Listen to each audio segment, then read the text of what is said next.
Alright, how's it going, guys? I'm Kyle. I'm going to be talking to you guys about illegal immigration. As you guys know, California today is so heavily congested with individuals and hunters enter our state daily. We are faced with the problem of illegal immigration. According to the Federation of American Immigration Reform, which I'll be referring to in my speech, out of California's 37 million citizens, 20% are illegal immigrants.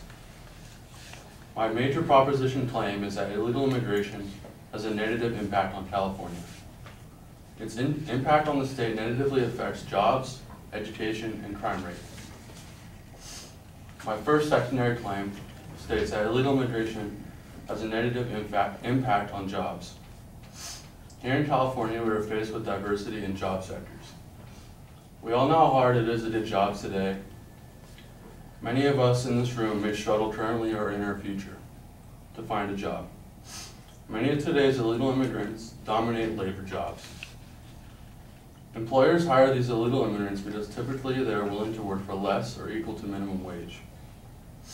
Employers also can pay under the table to these illegal workers, which means that they wouldn't pay taxes on to the state or to federal, which we all know at this time we get taxed.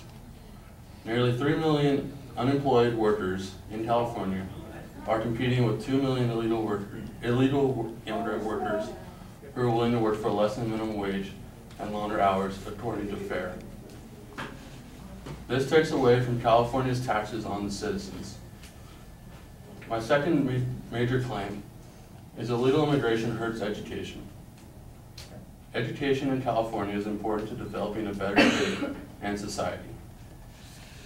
Today, education is becoming more and more congested with students. As we all know, classes are filling up, chairs are becoming less available, and the teacher-to-student ratio is growing, and classrooms are having trouble fitting all students. It starts with the K-12 system. According to FAIR, California spends almost $2.2 billion annually to educate illegal immigrants in K-12. These billions of dollars affect our state negatively with our spending already in a deficit. California's schools are also the most crowded in the nation, according to FAIR. This is because of our 20% population of illegal immigrants. My third claim states that illegal immigrants raise crime levels. Illegal immigrants come to the United States for a new opportunity and life from their other countries with less development and freedoms. Many immigrants who come here illegally have criminal history in their homeland and flee to California. Whether it be drugs or assault, this leaves California paying higher tax dollars and finding criminals and deporting them. In closing, California, as we know, is already highly populated. We see this on our way to work on the freeways or standing in line at the grocery store. This issue of illegal immigration also affects jobs, education, and our crime rates. These issues play a large role in California's deficit. That's it.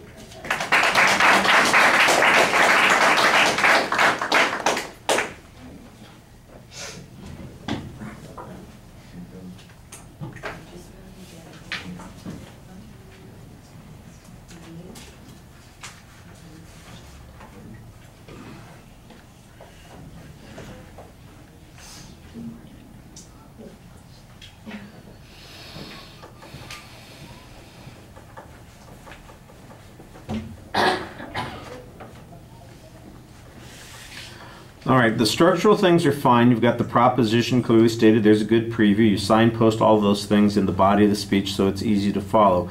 The secondary points, though, need some development. All of your evidence seems to come from the one source, and if there's any problem with that source, you've got all your eggs in that particular basket. That's going to be problematic.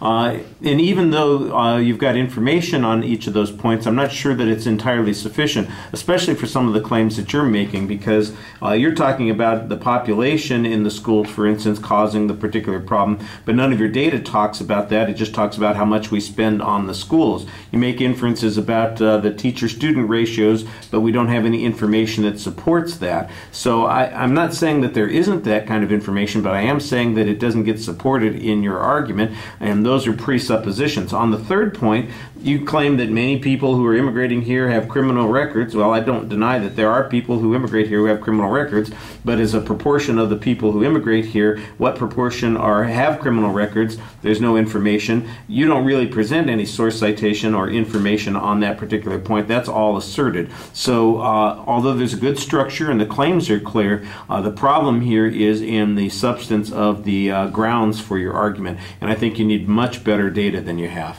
All right, thank you.